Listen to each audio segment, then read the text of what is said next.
ಕೈ ಬಿಡೇನು, ಕೈ ಬಿಡೇನು,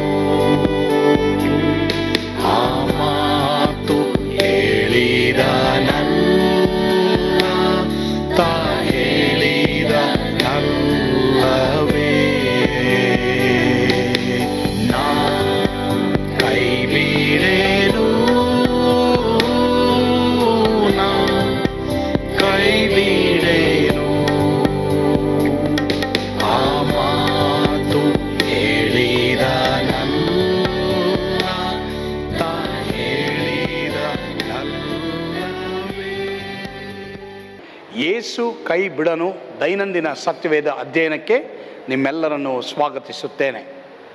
ಈ ದಿನಗಳಲ್ಲಿ ನಾವು ರಿಚ್ಪಳ ಆತ್ಮ ಈ ವಿಷಯದ ಕುರಿತು ಧ್ಯಾನ ಮಾಡ್ತಾ ಇದ್ದೇವೆ.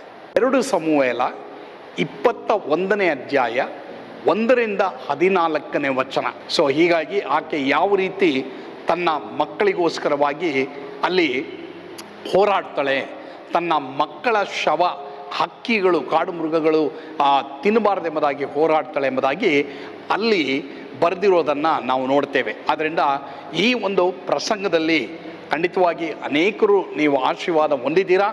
ಹೀಗಾಗಿ ಆ ರಿಚ್ಪಳ ಒಂದು ಆತ್ಮ ನನಗೂ ಬೇಕು ಸ್ವಾಮಿ ಎಂಬುದಾಗಿ ಎಲ್ಲ ತಂದೆಯಂದಿರು ತಾಯಂದಿರು ಮುಖ್ಯವಾಗಿ ಎಲ್ಲ ದೇವ ಮಕ್ಕಳು ನಾವು ಕೇಳಿಕೊಳ್ಳಬೇಕು. ಪ್ರಿಯರೇ, ಆ ರಿಚ್ಪಳ ಆತ್ಮದಲ್ಲಿ 5 ಗುಣಲಕ್ಷಣಗಳನ್ನು ನಾವು ನೋಡ್ತೇವೆ. ಅಂದರೆ ಆಕೆ ಆ ಆತ್ಮದಲ್ಲಿ ಆಕೆಗಿರುವಂಥ ಆತ್ಮದಲ್ಲಿ 5 ಗುಣಲಕ್ಷಣಗಳು ಯಾವ್ಯಾವ ರೀತಿ ಅವಳು ಹೋರಾಡಿ ತನ್ನ ಮಕ್ಕಳ ಶವ ಶತ್ರುವಿನ ಸ್ಮಶಾನ ಭೂಮಿಯಲ್ಲಿ ಹೂಣಲ್ಪಡಬಾರದೆಂಬುದಾಗಿ ಹೇಳಿ ಆಕೆ ಸುಮಾರು 5 ತಿಂಗಳು ಹೋರಾಡ್ತಾಳೆ. ಕಡೆಗೆ ಆಕೆ ಖಂಡಿತವಾಗಿ ಆಕೆ ಹೋರಾಡಿದ್ದಕ್ಕೆ ಜಯವನ್ನು ಪಡಿತಾಳೆ. ದಾವೀದನು ಆರ್ಡರ್ ಮಾಡ್ತಾನೆ. ಮಾತ್ರವಲ್ಲದೆ ಆ ಮಕ್ಕಳ ಶವವನ್ನು ಯಾವ ರೀತಿ ಕೀಷನ ಅಂದರೆ ಸೌಲನ ತಂದೆಯ ಸ್ಮಶಾನದಲ್ಲಿ ಸಮಾಧಿಯ ಪಕ್ಕದಲ್ಲೇ ಹಾಕ್ತಾರೆ ಎಂಬುದಾಗಿ ನಾವು ಓದ್ತೇವೆ. ಸೊ ಹೀಗಾಗಿ ಪ್ರಿಯರೇ, ಆ ಆತ್ಮವನ್ನು ಪಡೀರಿ. ಈ ಪ್ರಸಂಗ ನೀವು ಕೇಳಿಸ್ಕೊಳ್ರಿ. ಖಂಡಿತವಾಗಿ ರಿಚ್ಪಳ ಒಂದು ಆತ್ಮ ದೇವರು ನಿಮಗೂ ಸಹ ಪ್ರಾರ್ಥನೆಯಲ್ಲಿ ಕೊಡೋರಾಗಿದ್ದಾರೆ. ನೋಡಿ, ಆನಂದಿಸಿರಿ, ಕೇಳಿಸ್ಕೊಳ್ರಿ. ಕರ್ತನು ನಿಮ್ಮನ್ನು ಆಶೀರ್ವಾದ ಮಾಡಲಿ. ದೇವರಿಗೆ ಮೊರೆ ಇಡುವವರು ಯಥಾರ್ಥವಾಗಿ ಮೊರೆ ಇಡುವುದಾದರೆ ದೇವರು ಅವರಿಗೆ ಹತ್ತಿರವಾಗಿಯೇ ಇದ್ದಾನೆ. ಕ್ಯಾಶುವಲ್ ಪ್ರಾರ್ಥನೆ ಬೇಡ ಪ್ರಿಯರೇ, ಹೋರಾಟದ ಪ್ರಾರ್ಥನೆ ನನಗೆ ನಿನಗಿರಬೇಕು. ಈ ರಿಚ್ಪಳ ಹಾಗೆ ಹೋರಾಡಿ ನಾನು ನಿನ್ನ ಪ್ರಾರ್ಥನೆ ಮಾಡಬೇಕು. ನಾಟ್ ಸಿಂಪ್ಲಿ ಸುಮ್ಮನೆ ಚರ್ಚೆಗೆ ಬರಬಾರ್ದು, ಸುಮ್ಮನೆ ಬೈಬಲ್ ಓದಬಾರ್ದು, ಸುಮ್ಮನೆ ಪ್ರಾರ್ಥನೆ ಮಾಡಬಾರ್ದು, ಸುಮ್ಮನೆ ನಾನು ನಿನ್ನ ಪ್ರಾರ್ಥನೆಗೆ ಬರಬಾರ್ದು. ಇವಳು ಹಾಗೆ, ಇವಳು ರಾಜನ ಮುಟ್ಟವರೆಗೂ ನಾನು ಬಿಡಲ್ಲ. ರಾಜನ ಮುಟ್ಟಿದ್ರೆ ಏನೋ ಒಂದು ಆಗುತ್ತೆ ನೋಡ್ರಿ. ಸ್ಥಳವನ್ನು ಇವಳು ಬಿಟ್ಟಲಿಲ್ಲ. ರಾಜನಿಗೆ ಇದು ಏನು ಸುದ್ದಿ ಮುಟ್ಟಿತು. ಈಗ ರಿಚ್ಪಳ ಆತ್ಮಕ್ಕೆ 4ನೇ ಅರ್ಥ ಏನು ಅನ್ನೋದನ್ನ ದಯವಿಟ್ಟು ಸಿಮಿಯೋನ್. ಆಕೆಯ ಮಕ್ಕಳ ಶವದ ಎಲುಬುಗಳು ಶತ್ರು ದೇಶದಲ್ಲಿ ಸಮಾಧಿಯಾಗದೆ ತನ್ನ ದೇಶದಲ್ಲಿ ಸಮಾಧಿಯಾಗಬೇಕೆಂದು ಹೋರಾಡಿದಳು. ಎಸ್, ಯಾಕೆ ಅವಳು ಈ 5 ತಿಂಗಳು ಹೋರಾಡ್ತಾಳೆ ಅಂತಂದ್ರೆ ಆಕೆ ಮಕ್ಕಳನ್ನ ತಗೊಂಡೋಗಿ ಗಿಬ್ಯೋನ್ಯರು ತಮ್ಮ ದೇಶದಲ್ಲಿ ಇಟ್ಕೊಂಡಿದ್ದಾರೆ. ಅಲ್ಲಿ ಏನೋ ಸಮಾಧಿ ಮಾಡಿಬಿಡ್ತಾರೋ ಎಂಬುದಾಗಿ ಹೇಳಿ ಅವಳ ಆಸೆ ಏನಂದರೆ, ನನ್ನ ಗಂಡ ಸೌಲ ಅವರ ಅಪ್ಪ ಕೀಶ ಪಿತೃಗಳ ಸಮಾಧಿ ಜಾಗದಲ್ಲೇ ನನ್ನ ಈ 2 ಮಕ್ಕಳು ಸಮಾಧಿ ಆಗಬೇಕು. ಅದು ಅವಳ ಆಸೆ ಇದ್ದಿದ್ದು. ಎಲ್ಲ ಈ ಕಡೆ ಗಮನ ಇಡಿ. ನಿನ್ನ ಮಕ್ಕಳು ದೇವ ಸನ್ನಿಧಾನದಲ್ಲಿ ದೇವರ ವಾಕ್ಯದಲ್ಲಿ ಸತ್ಯವಾಕ್ಯದಲ್ಲಿ ನಡೀತಾ ಇಲ್ಲ ಅಂತ ನೀನು ಗೊತ್ತಾದರೆ, ನಿನಗೆ ನನಗೆ ಗೊತ್ತಾದರೆ, ನಾನು ನೀನು ಹೋರಾಡಬೇಕು.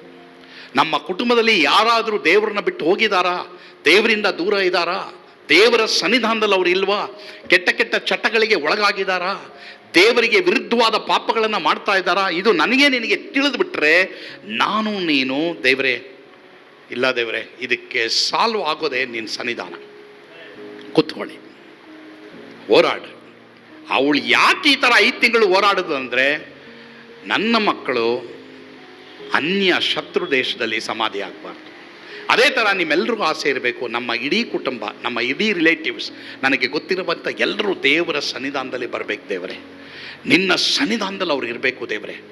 ಬೈಬಲ್ ಓದಬೇಕು, ಪ್ರಾರ್ಥನೆ ಮಾಡಬೇಕು. ಯೇಸು ಕ್ರಿಸ್ತನ ಮೂಲಕವಾಗಿ ತಂದೆಯಾದ ದೇವರೊಂದಿಗೆ ಅವ್ರಿಗೇನಿರಬೇಕು? ಅನ್ಯೋನ್ಯತೆ ಇರಬೇಕು. ಆ ರೀತಿ ನೀ ಕಾರ್ಯ ಮಾಡು ದೇವರೇ. ಕಮಾನ್. What happen? ಅರಸನಿಗೆ ಸುದ್ದಿ ಮುಟ್ಟು ದಾವೀದನಿಗೆ ಹೆಂಗೋ ಗೂಗಲ್ ಪೇ ಇಲ್ಲ, ಫೋನ್ಪೇ ಇಲ್ಲ, ವಾಟ್ಸಪ್ ಇಲ್ಲ, ಫೇಸ್ಬುಕ್ ಇಲ್ಲ, ಟ್ವಿಟರ್ ಇಲ್ಲ, ಯಾವುದೂ ಇಲ್ಲ. ಅರಸನಿಗೆ ಸುದ್ದಿ ಮುಟ್ಟು. ಪ್ರಿಯ ದೇವರ ಮಕ್ಕಳೇ, ಏನೂ ಇಲ್ಲ. ಅವಳ ಹೋರಾಟದಿಂದ ಅರಸನಿಗೆ ಸುದ್ದಿ ಮುಟ್ಟು. ಅರಸ ಆರ್ಡರ್ ಕೊಡ್ತಾನೆ, ರಿಚ್ಪಳ ಮಕ್ಕಳು ಎಲ್ಲೇ ಇದ್ದರು ಅವ್ರನ್ನ ವಾಪಸ್ ತಗೊಂಬನ್ನಿ. ಕೀಶನ ಸಮಾಧಿಯ ಪಕ್ಕದಲ್ಲೇ ಈ ಇಬ್ಬರು ಮಕ್ಕಳನ್ನು ಸಮಾಧಿ ಮಾಡಿದ್ರು. ಲಾಸ್ಟ್ ಪಾಯಿಂಟ್, ರಿಚ್ಪಳ ಆತ್ಮ ಅಂದ್ರೆ ಏನು ಗೊತ್ತಾ? 5ನೇದಾಗಿ ಓದ್ಕೊಳ್ಳೋಣ. ನೆಕ್ಸ್ಟ್ ಪರ್ಸನ್ ಓದ್ರಿ. ನೆಕ್ಸ್ಟ್ ನಾಗರಾಜ್ ಓದ್ರಿ. ಏನದು 5ನೇ ಪಾಯಿಂಟ್? ರಿಚ್ಪಳ ಆತ್ಮ ಅಂದ್ರೆ ಏನು? 5ನೇದಾಗಿ ದೇವರ ಕೋಪಕ್ಕೆ ಶಾಂತ ಆಗುವವರೆಗೂ, ದೇವರ ಕೋಪ ಶಾಂತಿ ಆಗುವವರೆಗೂ ಅವಳು ಹೋರಾಡ್ತಾಳೆ. ಯಾವಾಗ ಈಕೆಯ ಮಕ್ಕಳ ಶವವನ್ನು ತೆಗೆದುಕೊಂಡು ಬಂದು ಕೀಶನ ಸಮಾಧಿಯ ಪಕ್ಕದಲ್ಲಿ ಹಾಕಿದ್ರೋ ದೇವರ ಕೋಪ ಶಾಂತವಾಯಿತು ಅಂತ ನಾವು ನೋಡ್ತೀವಿ. ಆಗ ಬರಗಾಲ ನಿಂತೋಯ್ತು. ರಿಚ್ಪಳ ಆತ್ಮ ನನಗೆ ನಿನಗೆ ಬೇಕೆಂಬುದಾಗಿ ನಾನು ನೀನು ಪ್ರಾರ್ಥನೆ ಮಾಡೋಣ. ನನಗೆ ಗೊತ್ತಿಲ್ಲ ಯಾವ ವಿಷಯದಲ್ಲಿ ನಾನು ನೀನು ಇವತ್ತು ಸ್ಟ್ರಗಲ್ ಮಾಡ್ತಾ ಇದ್ದೀವಿ. ನನಗೆ ನಿನಗೆ ಕಷ್ಟ ಆಗ್ತಾ ಇದೆ, ಬಿಡದೆ ಈ ಪ್ರಾಬ್ಲಮ್ ಮೇಲಿಂದ ಮೇಲೆ ಬರ್ತಾನೆ ಇದೆ. ಯಾವುದು? ನನ್ನ ಫ್ಯಾಮಿಲಿಯಲ್ಲಿ, ನನ್ನ ರಿಲೇಟಿವ್ಸಲ್ಲಿ ಯಾವುದು? ಯಾಕೆ ಇದು ನಿನ್ನ ಕುಗ್ಗಿಸ್ತಾ ಇದೆ? Okay, you can find a reason. ರಿಚ್ಪಳ ಆತ್ಮ ನನಗೆ ಬೇಕು ಎಂಬುದಾಗಿ ದೇವರನ್ನ ಕರೆಯೋಣ. ಪ್ರಿಯ ದೇವರ ಮಕ್ಕಳೇ, ಈ ಒಂದು ಸಂದೇಶದ ಮೂಲಕವಾಗಿ ನೀವು ಆಶೀರ್ವದಿಸಲ್ಪಟ್ಟಿದ್ದೀರಿ ಎಂಬುದಾಗಿ ನಾನು ನಂಬ್ತೇನೆ. ನಿಮ್ಮ ಮಕ್ಕಳಿಗೋಸ್ಕರವಾಗಿ ಹೋರಾಡ್ರಿ. ನಿಮ್ಮ ಕುಟುಂಬದವರಿಗೋಸ್ಕರವಾಗಿ ವಾಕ್ಯದ ಆಧಾರದ ಮೇಲೆ ಪ್ರಾರ್ಥಿಸಿ ಅವ್ರನ್ನ ವಾಕ್ಯದಲ್ಲಿ ಕಾಪಾಡ್ರಿ. ಕರ್ತನ ಆ ಪ್ರಾರ್ಥನೆ ಆತ್ಮವನ್ನು ನಿಮಗೆ ಕೊಡಲಿ. ಆಮೇನ್. ಪ್ರಾರ್ಥಿಸೋಣವಾ? ನಮ್ಮನ್ನು ಬಹಳವಾಗಿ ಪ್ರೀತಿ ಮಾಡುವಂಥ ನಮ್ಮ ಸ್ವರ್ಗೀಯ ತಂದೆಯಾದ ದೇವರೇ, ನಿಮಗೆ ಸ್ತೋತ್ರ. ನಿನ್ನ ವಾಕ್ಯಗಳ ಮೂಲಕವಾಗಿ ನಮ್ಮೊಂದಿಗೆ ಮಾತನಾಡಿದೆಯಾ. ರಿಚ್ಪಳು ತನ್ನ ಕುಟುಂಬಕ್ಕಾಗಿ, ಮಕ್ಕಳಿಗಾಗಿ ಹೋರಾಡಿದ ಹಾಗೆ ಆಕಾಶದ ಹಕ್ಕಿಗಳು ಸೈತಾನ್ ಬಂದು ದೇವರೇ ತನ್ನ ಮಕ್ಕಳನ್ನು ಮುಟ್ಟದ ಹಾಗೆ ಹೋರಾಡಿದ ಹಾಗೆ ನಾವು ಸಹ ನಮ್ಮ ಕುಟುಂಬವನ್ನು ಸೈತಾನ್ ಮುಟ್ಟದ ಹಾಗೆ ಹೋರಾಡಲಿಕ್ಕೆ ಆಗುವಂತೆ ಕೃಪೆ ಕೊಡಪ್ಪ. ಯೇಸುವಿನ ಹೆಸರಿನಲ್ಲಿ ಪ್ರಾರ್ಥಿಸ್ತೇವೆ ಸ್ವಾಮಿ. ಆಮೇನ್. ಕರ್ತನು ತಾನೇ ನಿಮ್ಮೆಲ್ಲರನ್ನು ಆಶೀರ್ವಾದ ಮಾಡಲಿ. ಸ್ವರ್ಗದ ಆನಂದ ನಿಮ್ಮೆಲ್ಲರನ್ನು ತುಂಬಿ ತುಳುಕಲಿ. ಆಮೇನ್. God bless you.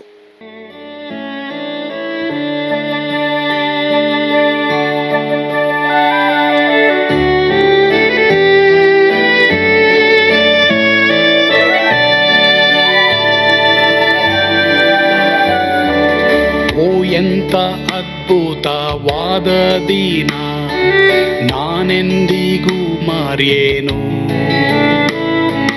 ಪಾಪಂಧಕಾರದೊಳ್ ಅಲೆದೇನ, ರಕ್ಷಕನ ಕಂಡೇನು.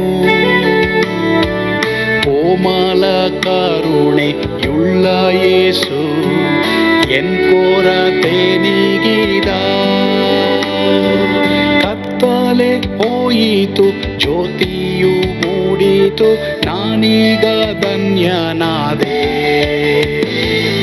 ಸ್ವರ್ಗದ ನಂದ ಎನ್ನಾತ್ಮ ತುಂಬಿತು,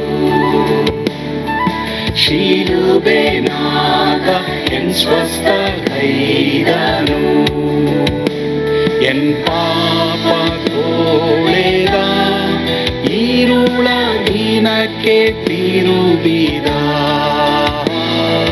ಸ್ವರ್ಗದ ನಂದ ಎನ್ನಾತ್ಮ ತುಂಬಿತು.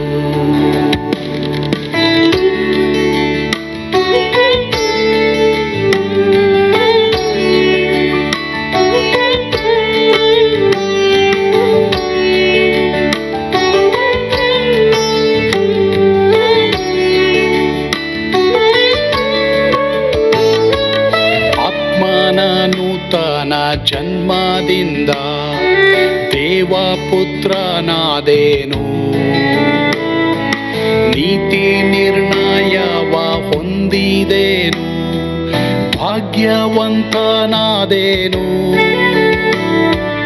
ಪಾಪಾತ್ಮನಾಗಿ ನಾ ಬಂದಾಗಲೇ ಆಶೀರ್ವಾದ ಸಿಕ್ಕಿತು. ಕೃಪೆಯ ಮೂಲವೇ ರಕ್ಷಣೆ ಹೊಂದಿದೆ, ಸುನಾಮ ಕೊಂಡಾಡುವೆ. ಸ್ವರ್ಗದ ನಂದ ಎನ್ನಾತ್ಮ ತುಂಬಿತು, ಶಿಲುಬೆನಾಗ ಎನ್ ಸ್ವಸ್ಥ ಕೈದನು. ಎನ್ ಪಾಪ ತೋಳೆದ, ದಿನಕ್ಕೆ ತಿರುಗಿದ ಸ್ವರ್ಗದ ನಂದ ಎನ್ನಾತ್ಮ ತುಂಬಿತು.